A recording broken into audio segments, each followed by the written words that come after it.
अथ तृतीयोऽध्यायः कर्मयोगः। अर्जुन उवाच ज्ञायसि चेत् कर्मणस्ते मता बुद्धिर्जनार्दन तत्किं कर्मणि घोरे मां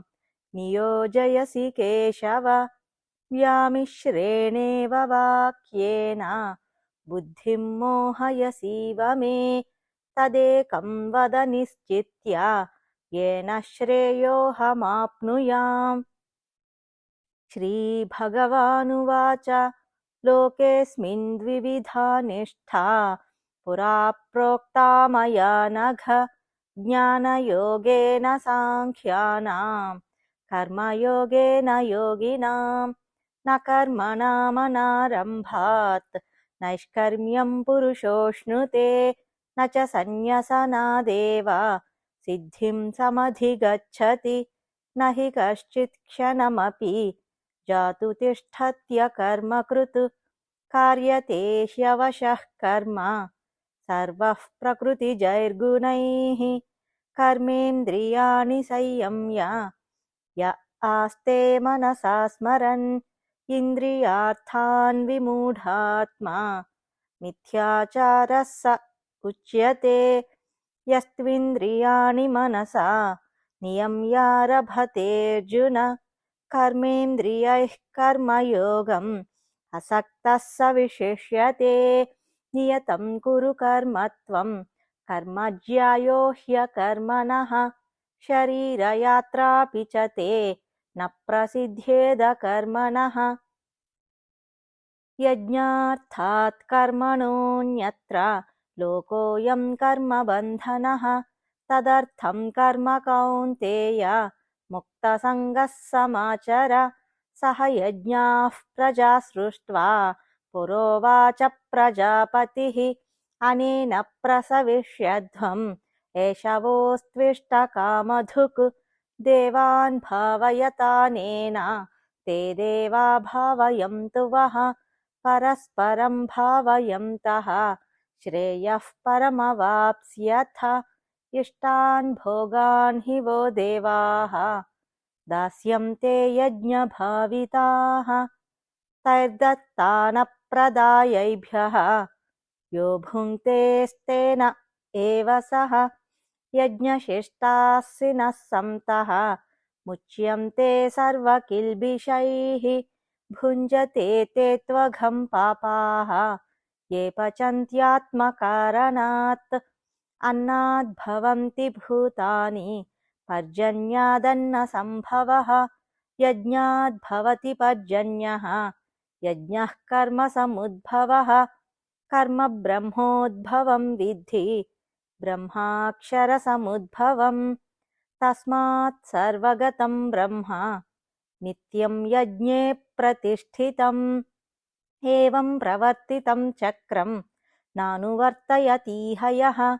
अघायुरिन्द्रियारामः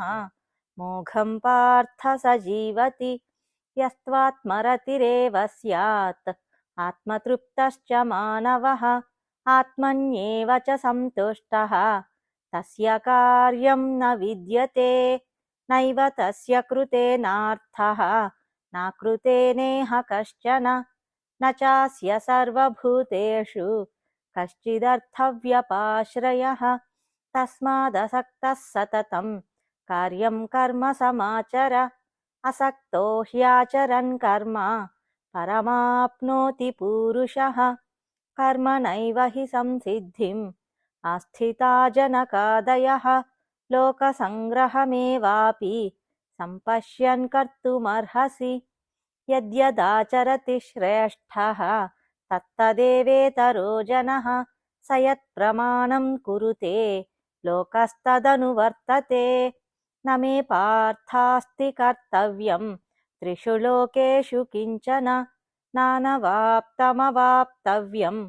वर्त एव च कर्मणि यदि ह्यहं न वर्तेय जातु कर्मण्यतन्द्रितः मम वर्त्मानुवर्तन्ते मनुष्याः पार्थ सर्वशः उत्सीदेयुरिमे लोकाः न कुर्यां कर्म चेदहं शङ्करस्य च कर्ता स्याम् उपहन्यामि माः प्रजाः सक्ताः कर्मण्यविद्वांसः यथा कुर्वन्ति भारत कुर्याद्विद्वांस्तथा सक्तः चिकीर्षुर्लोकसङ्ग्रहम् न बुद्धिभेदं जनयेत् अज्ञानां कर्मसङ्गिनां जोषयेत् सर्वकर्माणि विद्वान् युक्तः समाचरन् प्रकृतेः क्रियमाणानि गुणैः कर्माणि सर्वशः अहङ्कारविमूढात्मा कर्ताहमिति मन्यते तत्त्ववित्तु महाबाहो गुणकर्मविभागयोः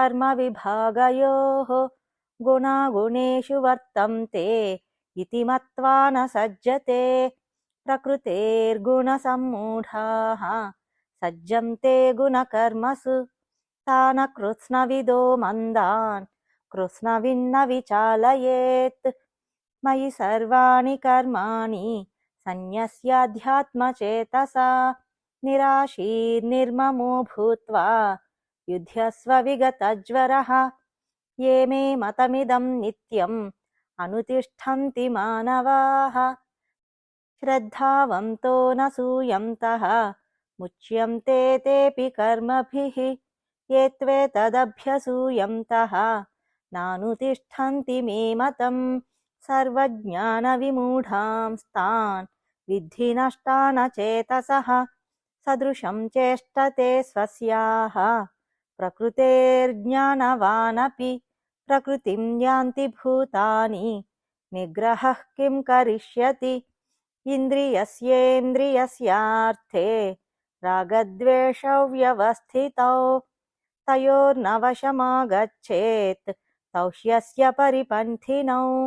श्रेयान् स्वधर्मो विगुणः परधर्मात् स्वनुष्ठितात् स्वधर्मे निधनं श्रेयः परधर्मो भयावहः अर्जुन उवाच अथ केन प्रयुक्तोऽयं पापं चरति पूरुषः अनिच्छन्नपि वार्ष्णेय बलादिव नियोजितः श्रीभगवानुवाच काम एष क्रोध एषः रजोगुणसमुद्भवः महाशनो महापाप्मा विध्येनमिह वैरिणम् धूमेनाव्रियते वह्निः यथादर्शो मलेन च यथोल्बेनावृतो गर्भः तथा तेनेदमावृतम् आवृतं ज्ञानमेतेन ज्ञानिनो नित्यवैरिणा कामरूपेण कौन्तेय दुष्पूरेणानलेन च